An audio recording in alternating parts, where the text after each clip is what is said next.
UMLA United Democratic Party UDP MLA in a West Shillong constituency uba po Lyngdoh haga khandai trik leber ula pentim ba ula sha thumkum umentri hapo Tnad tourism, social welfare, arts and culture but textiles. Haba krench ki lat pathai khubor uba po Lyngdoh ulaong. We need to refocus, shift the focus from where it was to where it should be, because tourism is an inherent strength of Meghalaya, and there's so much that we can do, and having the team today, which I can call the dream team,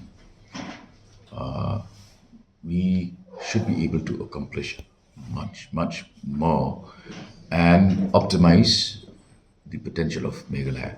You know, it's not about my being happy or unhappy. I'm here to serve, here to lead. I'm here to accomplish for the state of Meghalaya.